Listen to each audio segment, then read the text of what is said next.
News 18 India.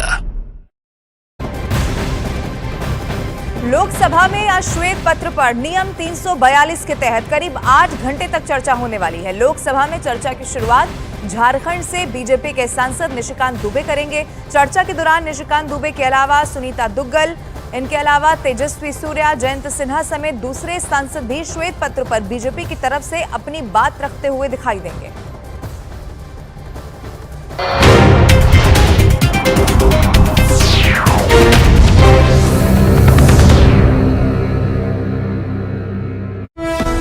में कम fund मिलता है और इससे उनका नुकसान हो रहा है। ये आरोप लगाने वाली केरल सरकार तो इस मामले में सुप्रीम कोर्ट तक जा चुकी है और कर्नाटक और केरल सरकार के प्रदर्शनों के बाद तो इस सियासी मुद्दे ने तूल पकड़ लिया। जंतर मंतर पहुंचे दिल्ली के मुख्यमंत्री ने भी केंद्र सरकार पर निशाना साधा और केंद्र पर आर्थिक भेदभाव का आरोप लगाया। क्या आप कर्नाटका के, दिल्ली के, पंजाब के, वेस्ट बंगाल के लोगों को अपना नहीं मानते? पहले सिद्धरमैया, इसके बाद पी विजयन और फिर केजरीवाल के इन आरोपों का एक दिन पहले ही प्रधानमंत्री ने संसद में आक्रामक अंदाज में जवाब दिया था। हमारा टैक्स, हमारे मनी किस भाषा में बोला जा रहा है? ये देश के भविष्य के लिए नया खतरा पैदा करने वाली है। प्रधानमंत्री का ये गुस्सा इसलिए फूटा था क्योंकि कई विपक्षी पार्टियों की राज्य सरकारों ने केंद्र पर उनसे भेदभाव का आरोप लगाया। उधर महाराष्ट्र में मराठा आरक्षण के मुद्दे पर नई बहस छिड़ गई। मराठा आरक्षण के मुद्दे पर महाराष्ट्र में मंत्री पद से इस्तीफा देने वाले छगन भुजबल ने मराठा आरक्षण के लिए अलग से कोटा बनाने की मांग की। एनसीपी नेता छगन भुजबल ने मराठा समुदाय को ओबीसी कोटे से आरक्षण दिए जाने को ओबीसी समुदाय में शामिल बाकी जातियों के साथ अन्याय बताया। अलग से आरक्षण दे दो मराठा समाज को, मगर बैकडोर एंट्री से जो है ओबीसी को उसमें मत घुसाओ। मध्य प्रदेश के छतरपुर में पुलिस और प्रशासन ने छापेमारी कर भारी मात्रा में अवैध पटाखे बरामद करने का दावा किया। इस दौरान बड़ी संख्या में विस्फोटक भी जब्त किए गए। पुलिस के मुताबिक हरदा की घटना के बाद अवैध पटाखों के खिलाफ जारी अभियान के तहत ये कार्रवाई की गई। सभी के खिलाफ सख्त से सख्त कार्रवाई की जाएगी।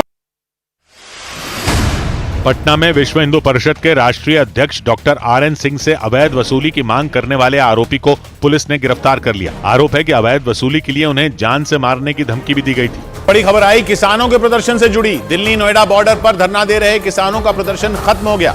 बताया गया कि 6 घंटों की बातचीत के बाद पुलिस और प्रशासन के अधिकारियों की तरफ से भरोसा देने के बाद किसानों ने धरना खत्म करने का ऐलान कर दिया।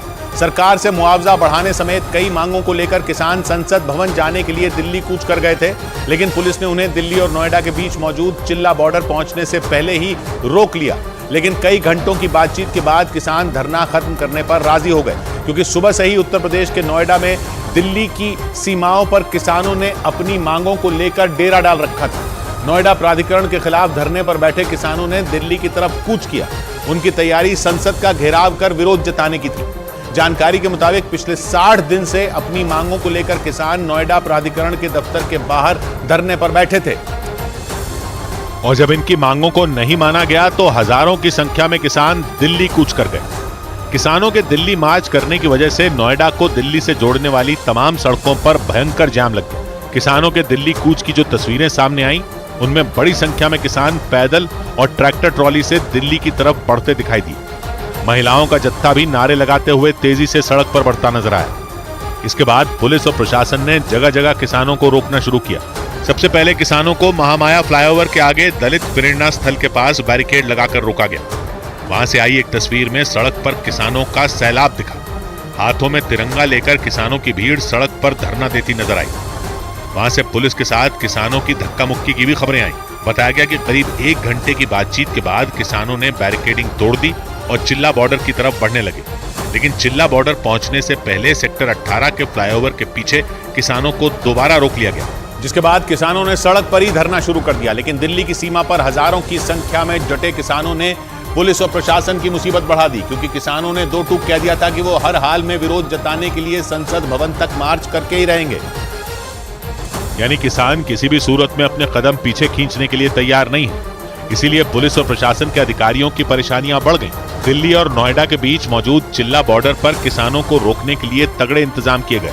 ड्रोन से ली गई तस्वीरों में सड़क के किनारे बड़ी संख्या में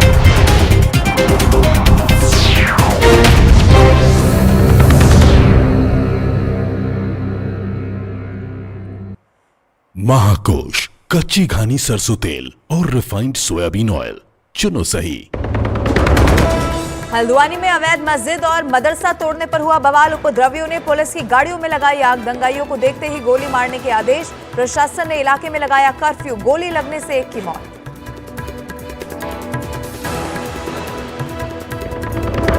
प्रधानमंत्री की जाति को लेकर राहुल के बयान पर राष्ट्रीय पिछड़ा वर्ग आयोग के चेयरमैन हंसराज अहीर का पलटवार। बोले ओबीसी समुदाय से माफी मांगे Rahul Gandhi.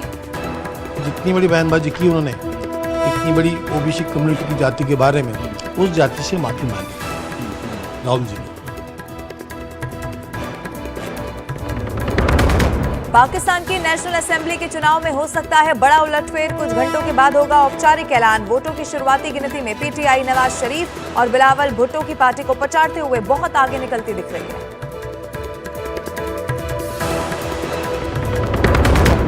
Land for job case में राबड़ी देवी और मीसा भारती की होगी पेशी। सुबह 10 बजे दिल्ली की राउस रेवेन्यू कोर्ट में पेशी। हेमा यादव, विद्यानंद चौधरी और अमित कत्याल को भी होना है पेश। लोकसभा में श्वेत पत्र पर आज होगी चर्चा। 8 घंटे तक होगी ये चर्चा। बीजेपी सांसद निशिकांत दुबे करेंगे चर्चा की शुरुआत।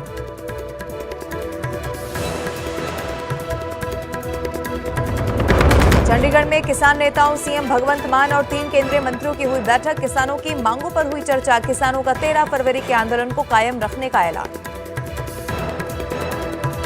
महाकोश कच्ची घानी सरसों तेल और रिफाइंड सोयाबीन ऑयल चुनो सही।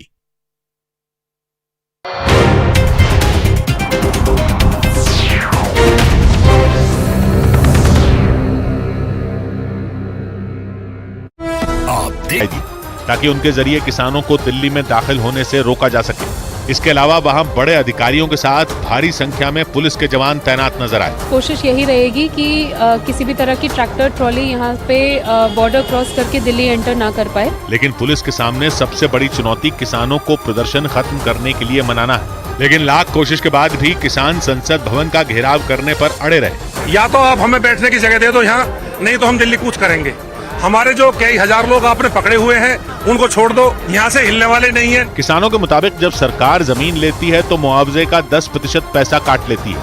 उसके बदले किसानों को जमीन दी जाती है। लेकिन किसानों का दावा है कि सरकार पैसा तो 10% काटती है जबकि जमीन 5% के बराबर की कीमत की देती है। इसीलिए किसानों की मांग है कि सरकार जितना पैसा काटती है उन्हें उतने पैसों की जमीन दी जाए।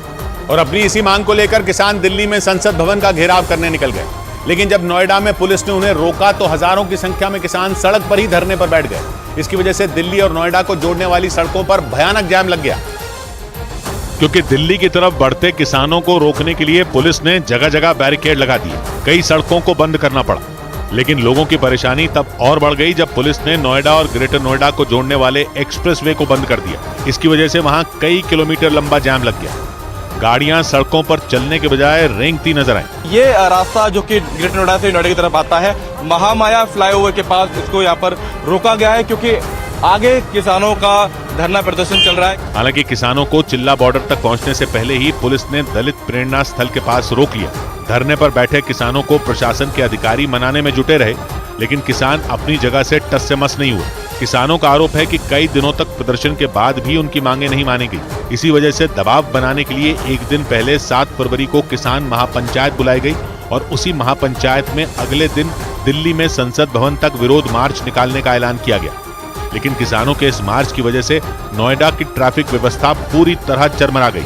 उधर महाराष्ट्र के नवी मुंबई में उस वक्त हड़कंप मच गया जब एक बेकाबू बस ने कई गाड़ियों को एक साथ टक्कर मार दी। इस भीषण हादसे की रोंगटे खड़े कर देने वाली तस्वीरें भी सामने आई।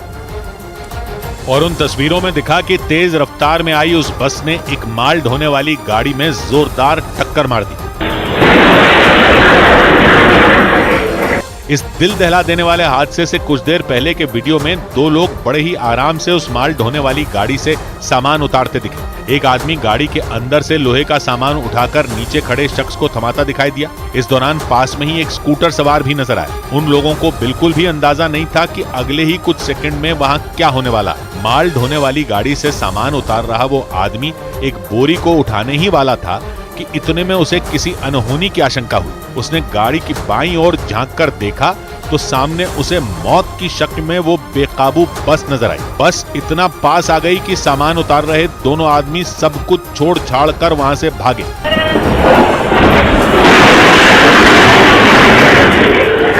इस भीषण टक्कर में माल ढोने वाली वो गाड़ी किसी तिनके की तरह